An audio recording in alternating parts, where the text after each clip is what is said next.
Hello learners, welcome back to our YouTube channel India's learner. Friends, आज के video में हम कंटिन्यू कर रहे हैं अवर सीडीपी सीरीज, जिसके अंदर हम डिस्कस कर रहे हैं विगत परीक्षाओं में पूछे गए टॉप 100 इम्पॉर्टेंट क्वेश्चंस, जो कि आगे आने वाले सभी टीचिंग एलिजिबिलिटी टेस्ट के लिए काफ़ी इम्पॉर्टेंट रह सकते हैं। आज की वीडियो में हम सीडीपी सीरीज का पार्ट 3 पढ़ने वाले हैं, तो चलिए जल्दी से वीडियो को शुरू करते हैं। So let's start video with the first question. The first question is best state of learning is. सीखने की सर्वोत्तम अवस्था है। Options are moderate arousal, no fear, मध्यम उत्तेजना, कोई डर नहीं, नो अराउजल, नो फेयर, कोई उत्तेजना नहीं, कोई डर नहीं, हाई अराउजल, हाई फेयर, उच्च उत्तेजना, उच्च भय, लो अराउजल, हाई फेयर, कम उत्तेजना, उच्च भय। तो यहाँ पर अधिगम या सीखने की बेस्ट सिचुएशन या स्टेट कब हो सकती है? जब उत्तेजना हमारे कैसी हो, ना ही कम ना ही बहुत ज्यादा, लो या हाई ना हो, मॉडरेट होना चाहिए। और भय तो किसी भी स्टेज पर सीखने की सर्वोत्तम अवस्था नहीं हो सकती। तो सीधे हमारा ऑप्शन जाता है यहाँ पर ए, करेक्ट। मध्यम उत्तेजना, कोई डर नहीं, moderate arousal, no fear. Next question number 2, problem solving abilities can be facilitated by. समस्या समाधान क्षमताओं को सुगम या सुविधाजनक बनाया जा सकता है। Options are encouraging use of analogies, समरूपों के उपयोग को प्रोत्साहित करके, जनरेटिंग फियर अमंग स्टूडेंट्स, छात्रों में भय पैदा करके, focusing on drill and practice, drill और अभ्यास पर ध्यान देकर, encouraging fixed process of solving the problem, समस्या को हल करने की निश्चित प्रक्रिया को प्रोत्साहित करके। प्रॉब्लम सॉल्विंग एबिलिटी को अगर हमें कैसा बनाना है, सुगम बनाना है, तो यहाँ पर हम भय पैदा करके नहीं कर सकते और किसी फिक्स प्रोसेस को भी प्रमोट नहीं कर सकते। तो यहाँ पर हमारा ऑप्शन जाता है ए, सही। समरूपों के उपयोग को प्रोत्साहित करके हम इसे फैसिलिटेट कर सकते हैं, प्रॉब्लम सॉल्विंग एबिलिटीज को एनकरेज कर सकते हैं by encouraging use of analogies. Next number 3, it is difficult for children to learn when. बच्चों के लिए सीखना मुश्किल होता है जब। Options are learning is socially contextualised, सीखना सामाजिक रूप से प्रासंगिक है, content is represented through multiple ways, सामग्री को कई तरीकों से दर्शाया जाता है, information is presented in disconnected chunks, जानकारी अलग अलग हिस्सों में प्रस्तुत की जाती है, दे आर इंट्रिंसिकली मोटिवेटेड, वे आंतरिक रूप से प्रेरित हैं। तो यहाँ पर क्वेश्चन में पूछा गया है बच्चों के लिए सीखना मुश्किल होता है, तो आपको नेगेटिव पॉइंट फाइंड आउट करना है कि बच्चों के लिए सीखना मुश्किल कब होता है, which is not helpful among all these 4। तो यहाँ पर हमारा ऑप्शन जाता है सी, करेक्ट।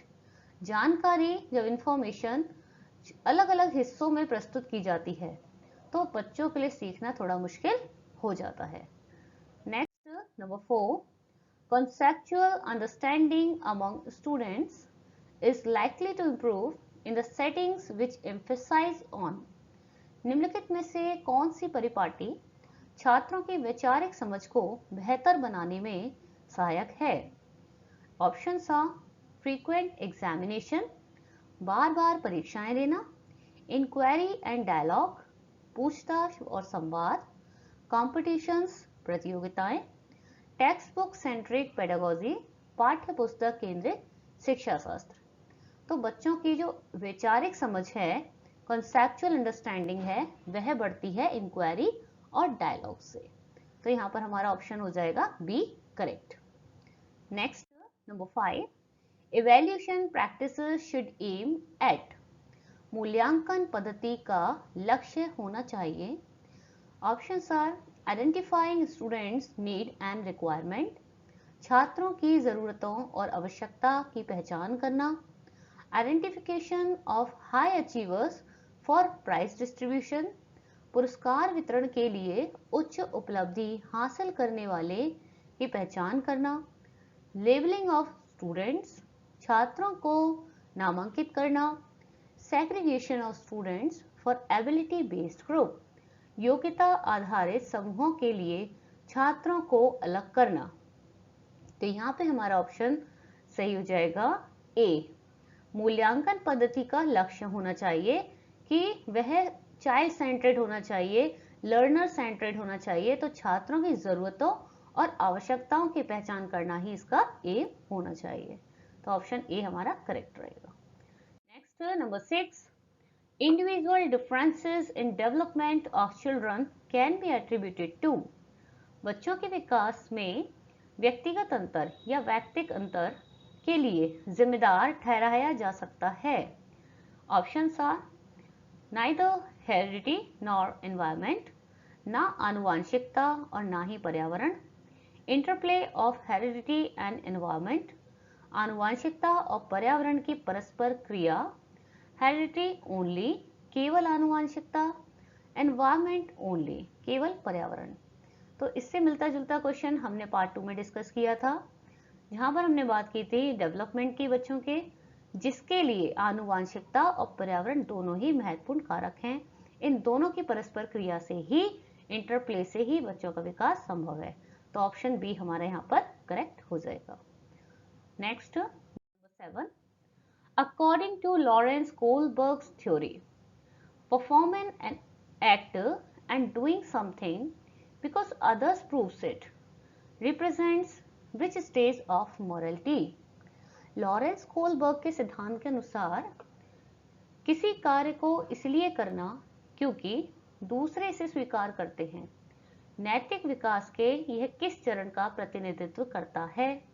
ऑप्शन आ पोस्ट कन्वेंशनल उत्तर पारंपरिक, फॉर्मल कन्वेंशनल औपचारिक पारंपरिक, प्री कन्वेंशनल पूर्व पारंपरिक, कन्वेंशनल पारंपरिक। तो कोई भी कार्य इसलिए करना क्योंकि दूसरे से स्वीकार करते हैं, लॉरेंस कोलबर्ग के सिद्धांत के अनुसार यह पारंपरिक यानी कन्वेंशनल स्टेज है मोरालिटी का, नैतिक विकास का।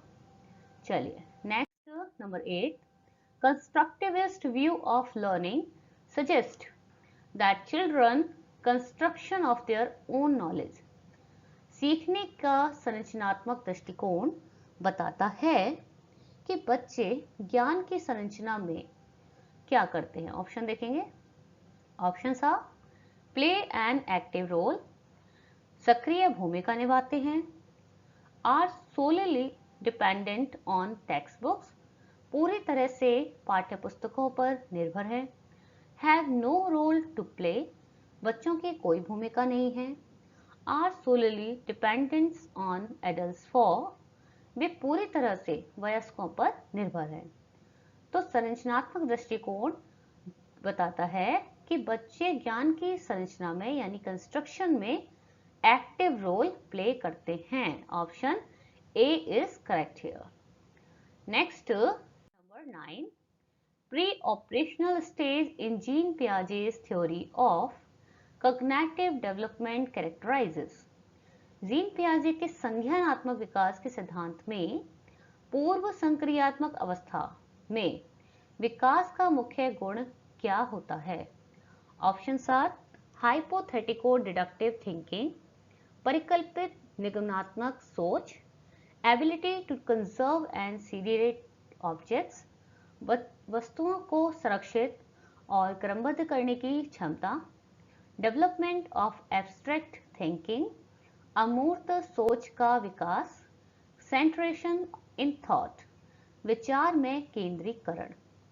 तो यहाँ पर जीन पियाजे के सिद्धांत, संज्ञानात्मक विकास का सिद्धांत में यहाँ पर हम बात कर रहे हैं प्री ऑपरेशनल स्टेज की, जो कि कैरेक्टराइज करता है विचार में केंद्रीकरण को, सेंट्रेशन in thought. Option D is correct here. Next number 10, sequence of development among children from birth to adolescence is, जन्म से किशोरावस्था तक बच्चों में जो विकास होता है उसका क्रम क्या है? फाइंड आउट करेंगे। Options are concrete, abstract, sensory, मूर्त, अमूर्त, संवेदी। एब्स्ट्रैक्ट, कॉन्क्रीट, सेंसरी, अमूर्त, मूर्त, संवेदी। सेंसरी, कॉन्क्रीट, एब्स्ट्रैक्ट, संवेदी, मूर्त, अमूर्त। एब्स्ट्रैक्ट, सेंसरी, कॉन्क्रीट, अमूर्त, संवेदी और मूर्त। यहाँ पर विकास का जो क्रम है वह हमारा सही रहेगा option number C, sensory, concrete, abstract, यानी संवेदी, मूर्त और अमूर्त। तो पहले जब हमारा विकास होता है तो वहां पर सांवेदिक विकास होता है, फिर हम मूर्त चीजों को पहचानते हैं और फिर बालक अमूर्त यानी एब्स्ट्रैक्ट थिंकिंग डेवलप करता है बहुत बाद में। तो हमारा करेक्ट ऑप्शन रहेगा C. Next number 11, learning is a dash and dash process. अधिगम एक प्रक्रिया है। सिंपल एंड इंडिविजुअल, सरल और व्यक्तिगत। कॉम्प्लेक्स एंड पैसिव, जटिल और निष्क्रिय। कॉम्प्लेक्स एंड एक्टिव, जटिल और सक्रिय। सिंपल एंड लीनियर, सरल और रैखिक। अधिगम एक कैसी प्रक्रिया है? सरल या जटिल? जटिल प्रक्रिया है। और साथ ही ये कैसी है? एक्टिव है, एक्टिव प्रोसेस होती है लर्निंग में। तो यहाँ पर हमारा ऑप्शन होगा C correct, complex and active. तो अधिगम एक जटिल और सक्रिय प्रक्रिया है। Next number 12, which of the following theorists proposed that children's thinking is qualitatively different from that of the adults? निम्नलिखित में से किस मनोवैज्ञानिक ने प्रस्तावित किया है कि बच्चों की सोच वयस्कों की सोच से गुणात्मक रूप से भिन्न होती है? Options are Harvard Gardner, Lawrence Kohlberg, Jean पियाजे या लेव वाइगोत्स्की। यह क्वेश्चन हमने पहले भी डिस्कस किया था पार्ट 2 में। यहां पर आपका ऑप्शन सही हो जाएगा जीन पियाजे। यस, जीन पियाजे जी ने कहा है कि जो बच्चों की सोच होती है वह वयस्कों से, एडल्ट से ना ही कम या ज्यादा होती है और ना ही यहाँ पर उनकी भिन्न होती है, बल्कि वह सिर्फ और सिर्फ क्वालिटेटिवली यानी गुणात्मक रूप से भिन्न हो सकती है एज पर देयर एज। तो यहाँ पर हमारा ऑप्शन सी सही है, जीन पियाजे। आगे बढ़ेंगे। Number 13, which of the following is an example of effective motivational strategy to encourage students to learn? निम्नलिखित में से कौन छात्रों को सीखने के लिए प्रोत्साहित करने के लिए प्रभावी प्रेरक रणनीति का एक उदाहरण है? Options are giving task that are very easy, ऐसे कार्य देना जो बहुत आसान हो। Creating a lot of opportunities for competition, प्रतियोगिता के लिए बहुत सारे अवसर पैदा करना। Providing scaffolding specially when students learn a new skill, मचान उपलब्ध कराना खासकर जब छात्र एक नया कौशल सीखते हैं। Emphasise on completion of work rather than learning, सीखने के बजाय काम को पूरा करने पर जोर देना। तो छात्रों को सीखने के लिए प्रोत्साहित करना है, उसके लिए एक प्रभावी का प्रेरक रणनीति हो सकती है कि हम बच्चों को क्या करें, इसके फोल्डिंग प्रोवाइड करें, मचान उपलब्ध कराना चाहिए। और खास तौर से ऐसा तब जब वे कोई नया स्किल सीख रहे हों। हम बच्चों को सीखने के बजाय काम पूरा करने पर जोर देने के लिए नहीं कह सकते। बहुत आसान कार्य देकर भी कोई प्रेरक रणनीति का यह उदाहरण नहीं होगा। प्रतियोगिता के लिए बहुत सारे अवसर पैदा करके भी ऐसा नहीं किया जा सकता, बल्कि यहाँ पर हमारा ऑप्शन सी रहेगा सही, जहाँ पर हम इसके फोल्डिंग प्रोवाइड करेंगे स्टूडेंट्स को। चलिए next number 14, school dash socialisation of children, बच्चों का समाजीकरण में विद्यालय की क्या भूमिका है देखेंगे।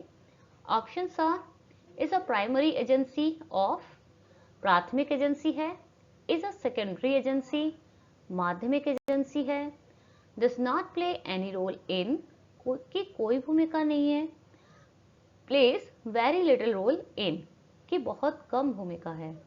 तो बच्चों के सोशलाइजेशन में विद्यालय स्कूल कैसी एजेंसी माना गया है? ये आपने बीएड में क्वेश्चन पढ़ा होगा, सेकेंडरी एजेंसी। जी हाँ, परिवार फैमिली हमारी प्राइमरी एजेंसी है और स्कूल सेकेंडरी एजेंसी है सोशलाइजेशन में। Next number 15, according to Jean Piaget's children in formal operational stage, Jean पियाजे के अनुसार औपचारिक संचालन अवस्था में बच्चे, options, can not conserve, classify and seriate, संरक्षित, वर्गीकृत और क्रमबद्ध करने में सक्षम नहीं है, begin to engage in make believe and symbolic play, प्रतीकात्मक और सांकेतिक खेलों में संलग्न होना शुरू कर देते हैं, are capable of hypothetico deductive reasoning and propositional thought, काल्पनिक निगमनात्मक तर्क और पूर्व सर्गिक विचार करने में सक्षम हैं, are bound by centration and irreversibility of thought, केंद्रीकरण और अपरिवर्तनीय रूप से विचार से बंधे हैं। तो यहाँ पर हम जीन पियाजे का कौन सा स्टेज देख रहे हैं? औपचारिक संचालन अवस्था यानी कि फॉर्मल ऑपरेशनल स्टेज। तो इस स्टेज पर जो है वह क्या है आपका कि काल्पनिक निगमनात्मक तर्क यानी हाइपोथेटिको डिडक्टिव रीजनिंग के लिए वह कैपेबल हो जाते हैं। तो यहाँ पर हमारा ऑप्शन सी सही हो जाएगा। चलिए आगे बढ़ेंगे नंबर 16 की तरफ। Zone of proximal development is, निकटवर्ती विकास का क्षेत्र है। Option are, the process where two individual who begin with different understandings arrive at a shared understanding, वह प्रक्रिया है जहां दो व्यक्ति जो अलग अलग समझ से शुरू करते हैं एक साझा समझ पर पहुंच जाते हैं। Option B, the process in which children learn to perform task as set by the elder member in a society, वह प्रक्रिया जिसमें बच्चे समाज में बड़े सदस्यों के द्वारा निर्धारित कार्यों को करना सीखते हैं। Option C, the area between a child's current level of independent performance and the level of performance that the child could achieve with the help of adults and more skilled peers, बच्चे के स्वतंत्र प्रदर्शन के वर्तमान स्तर और प्रदर्शन के स्तर के बीच का क्षेत्र जिसे बच्चा वयस्कों और अधिक कुशल साथियों की मदद से हासिल करता है। Option D, a range of task that the child should be able to do as per her age but can not, कई कार्य जो बच्चों को अपनी उम्र के अनुसार करने में सक्षम होने चाहिए लेकिन वे ऐसा नहीं कर सकते। तो यहाँ पर हमारा पूछा है यहाँ पर जोन ऑफ प्रॉक्सिमल डेवलपमेंट, निकटवर्ती विकास का क्षेत्र, यह किस तरह की अवस्था है? यहाँ पर हमारा ऑप्शन सी सही रहेगा कि जहां पर हम बच्चों को उनके स्वतंत्र प्रदर्शन का जो वर्तमान स्तर है और वह क्षेत्र जो उनके स्वतंत्र प्रदर्शन के वर्तमान स्तर और प्रदर्शन के स्तर के बीच का क्षेत्र है, ऐसा स्तर जहां पर जिसे बच्चा वयस्कों और अधिक कुशल साथियों की मदद से हासिल कर रहा है, तो इन दोनों के बीच का जो क्षेत्र है वह हमारा निकटवर्ती विकास का क्षेत्र। चलिए आगे बढ़ेंगे नंबर 17 तरफ। During the period of childhood development is, बाल्यावस्था की अवधि में विकास में कंसिस्ट ओनली क्वांटिटेटिव चेंजेस, केवल मात्रात्मक परिवर्तन होते हैं, इज डिसऑर्डरली एंड डिसजॉइंटेड, अव्यवस्थित और असंबद्ध होते हैं, slow and can not be measured, धीमी गति से होता है और इसे मापा नहीं जा सकता, इस मल्टी लेयर्ड एंड कॉम्प्लेक्स, बहुस्तरीय और जटिल होता है। तो बाल्यावस्था चाइल्डहुड में जो विकास होता है वह कैसा होता है बच्चे का? वह होता है मल्टी लेयर्ड और कॉम्प्लेक्स, बहुस्तरीय और जटिल। Option D is correct here. Next number 18, according to which theorist Cultural tools play an important role in cognitive development of children. के सिद्धांत के अनुसार सांस्कृतिक उपकरण बच्चों के संज्ञानात्मक विकास में महत्वपूर्ण भूमिका निभाते हैं। Options are Albert Bandura, B.F. Skinner, Lev Vygotsky, Jean पियाजे। तो यह किसका सिद्धांत है जिसके अनुसार कल्चरल टूल को एक इतना इंपॉर्टेंट रोल दिया गया है या इंपॉर्टेंट टूल माना गया है लर्निंग के लिए, कॉग्निटिव डेवलपमेंट के लिए? तो यह है किसका सिद्धांत? लेव वाइगोत्स्की का। तो यहाँ पर बात कर रहे हैं हम कल्चरल टूल्स की, इसे याद रखेंगे, इंपॉर्टेंट क्वेश्चन है। कल्चरल जो वर्ड है या कल्चरल टूल्स की हम बात कर रहे हैं, तो यह इस पर बल किसने दिया है? लेव वाइगोत्स्की जी ने। तो यहाँ पर हमेशा इनका नाम कल्चर के साथ ही जोड़ा जाएगा, इसे ध्यान रखेंगे। आगे बढ़ेंगे। 19, question number 19, needs of gifted and creative children can be addressed by. प्रतिभाशाली और रचनात्मक बच्चों की जरूरतों को किसके द्वारा पूरा किया जा सकता है? यहाँ हम बात कर रहे हैं प्रतिभाशाली और क्रिएटिव लर्नर्स या चिल्ड्रंस। तो यहाँ पर उनकी कुछ स्पेसिफिक नीड्स होती हैं, ऑप्शंस देख लेंगे एक बार। Providing specific instruction to solve problem, समस्याओं के समाधान के लिए विशेष निर्देश देकर। एडमिनिस्ट्रेटिंग मेमोरी बेस्ड टेस्ट, रटने पर आधारित परीक्षाएं देकर। Giving challenging task and activities to prevent boredom, नीरसता को दूर करने के लिए चुनौतीपूर्ण कार्य और गतिविधियां देना। Giving questions that require convergent thinking, ऐसे प्रश्न देना जिसमें अभिसरण सोच की आवश्यकता हो। तो हमने बात की थी यहाँ पर गिफ्टेड और क्रिएटिव लर्नर्स की, जिन्हें हम रटने पर आधारित परीक्षाएं नहीं दे सकते, विशेष इंस्ट्रक्शन से भी बात नहीं बनेगी, और साथ ही यहाँ पर हमें देखना होगा कि जो गिफ्टेड और क्रिएटिव लर्नर्स होते हैं वह उनके अंदर उत्तेजना या क्यूरियोसिटी बहुत ज़्यादा होती है, जिसके लिए उनकी नीरसता को दूर करने के लिए यहाँ पर उन्हें चैलेंजिंग टास्क और एक्टिविटीज प्रोवाइड कराना ही बेस्ट ऑप्शन रह सकता है। ऑप्शन सी यहाँ पर हमारा एकदम सही जाएगा। चलिए आगे बढ़ते हैं नंबर 20 की तरफ। Last number 20 in this part 3। According to Lev Vygotsky के अनुसार options are children's cognitive development occurs in stages, बच्चों का संज्ञानात्मक विकास चरणों में होता है, यानी स्टेप बाय स्टेप होता है। Maturation of schemas leads to cognitive development in children, schema की परिपक्वता से बच्चों में संज्ञानात्मक विकास होता है। Language plays an important role in cognitive development of children, बच्चों के संज्ञानात्मक विकास में भाषा महत्वपूर्ण भूमिका निभाती है। Children learn language through a language acquisition device, बच्चे भाषा अधिग्रहण उपकरण के माध्यम से ही भाषा सीखते हैं। यहाँ पर हम बात करें लेव वाइगोत्स्की के अनुसार, तो क्या कहते हैं लेव वाइगोत्स्की? कहते हैं कि बच्चों के संज्ञानात्मक विकास में, कॉग्निटिव डेवलपमेंट में जो लैंग्वेज है वह एक बहुत ही इंपॉर्टेंट रोल प्ले करती है। ऑप्शन सी यहाँ पर हमारा सही हो जाएगा। So friends, yes, we are at the end of the video. Thanks for watching the complete video. Please do like and comment and do subscribe our channel for more such videos. Thank you so much.